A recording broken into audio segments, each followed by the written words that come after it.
Hi friends, for this year's Navaratri, our theme was games, specifically board games. The reason for choosing it is because children these days are like this Ganesha. They're always playing on their mobiles or devices like the Switch or the PlayStation, and therefore many of these board games that we grew up with have lost their importance. So I wanted to explain first why play games to them. There's so many benefits. You make a lot of friends. It has been proven that you can avoid or delay a number of old age diseases like dementia, Alzheimer's, etc. because games keep the brain sharp. It also reduces stress, although sometimes when you start playing games and fighting, there might be some stress there.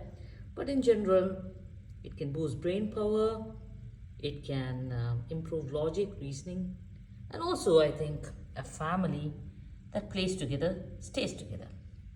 So the different games we took were Palankuri, Snakes and Ladders, Backgammon, Ludo, Chess, and some other games. There's also a Scrabble board.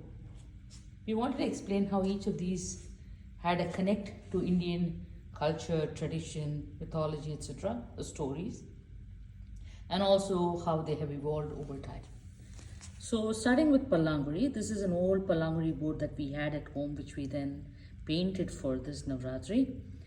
Palla means many, Kuri means holes, and this is a game of many holes. And this was actually introduced by the Cholas and it has been traced back to the Chola period, and from there it went to a number of Asian countries. Apparently the quality of the Palankuri board was a symbol of the prosperity of the people of the family playing it. So rich people used to have very fancy boards and fancy coins or shells that they used to play it with, whereas poor people used to actually make holes in the ground and play it with stones or seeds of trees or fruits around. So it was a game that was played across social strata. And also why kids used to play is that it is good for improving arithmetic skills, basic counting, memory, strategy, and so on. It's a great game that I have played a lot while growing up with my mom, sister, grandmas. This is Snakes and Ladders. Snakes and Ladders comes from a game called Mokshapatam. It was originally introduced by Sant Yaneshwar, the Marathi saint. And in his version, there were a lot more snakes than ladders. The snakes represented evil deeds or sins, and the ladders represent good deeds or punya, and they take you up, the snakes bring you down. And the ultimate goal is to reach 100, which was the moksha. That's why Moksha Patam. It's a very popular game on occasions like Vaikunta Ekadashi, where people used to stay up all night. And basically it helped people also reflect over good and evil and what happens as human beings traverse through the world. This game is basically backgammon, and it originated from an Indian game called Pachisi, which came from Pachis. Pachis means 25, and that gave rise to Pachisi, which gave rise to backgammon. And parallelly, games like Chaupad also came from the dice game, and it eventually became Ludo for the Westerners. Now, there are some carvings even in the Ellora caves of Shiva and Parvati playing a dice game. The dice game and gambling in Mahabharata is very well known, and Pandavas lost their entire kingdom and everything to the Kauravas in this game of chance. Ludo, of course, became very popular again during the COVID, and there are several online versions that have become played a lot as well. Then this is, of course, chess. It came from Chaturanga. The stories in Ramayana show that actually Ravana used to play it with Mandodari. Initially, it was introduced by Ravana to Mandodari, but only she was even better than him, as can be expected, I guess, and she used to beat him at it all the time. There's also stories of Balarama playing it with Rukmi, and what is a mental game becomes a physical game there. And this picture you can see that they're beating each other because Balarama accuses Rukmi of cheating in the game. Also, Krishna here, and he used to use the chessboard essentially to explain the strategies of warfare to the Pandavas and war formations and so on. So that using a chessboard. This is Monopoly, and it's mainly here to show how it has changed over time. The version we played was called Trade back in India, and it was locations in Bombay which was there. I remember Zaveri Bazaar and places like that. This version uses credit cards.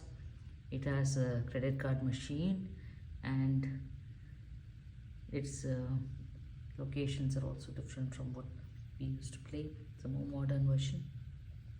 But the game hasn't lost its charm. There are many versions of Monopoly that are now available depending upon what kids like. This is a game called Tigers and Boats, also called Aadu Puli Aatam, Puli Meka, just played in villages, game of strategy again. And this is Nine Men's Morris. I recently saw a Korean game show in which people were playing this game. And this is Ganesha playing Nine Men's Morris. Also pictures of Ganesha playing various games.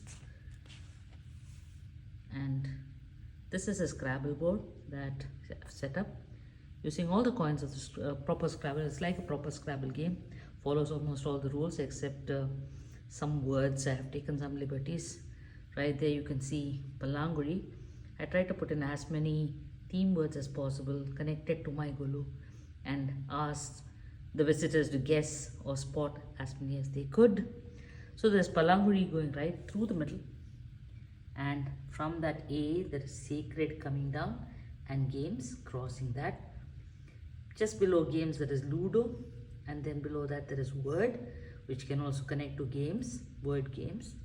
There is toy there, which is another connected word. There's Jenga from the end of Palanguri. There's quiz. There is brain, there is chess, there is devoted, Nayan, deity, all of these were connected.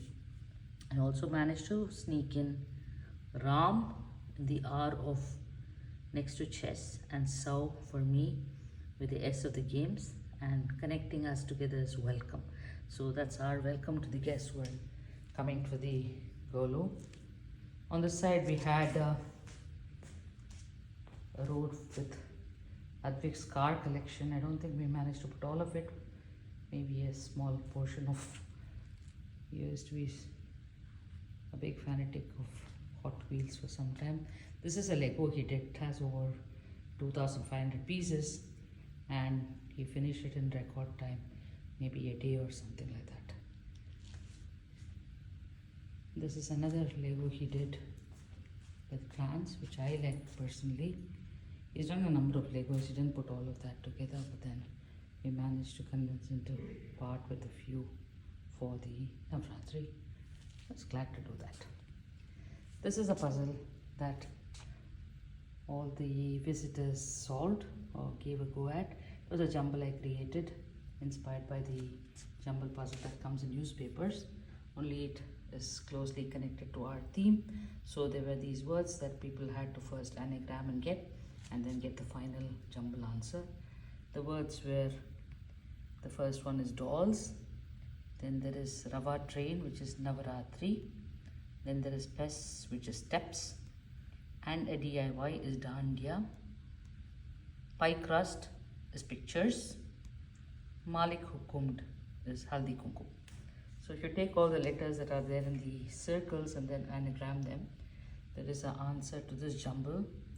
The jumble says integral part of Google CEO's childhood Golu visits. There's a picture of the Google CEO thinking to himself, if it's mango with peanuts, I might ask for seconds. So obviously it's a reference to the popular South Indian Sundal, and he is Sundar Pichai, and Pichai in Tamil means asking for more begging. So the answer to the final jumble is Sundal Pichai. That brought a chuckle for some people. The others must have thought big groan in response. And that was our Rangoli here. So that's the theme for our Navaratri, and I hope you enjoyed it as much as we enjoyed putting it for you. Thank you.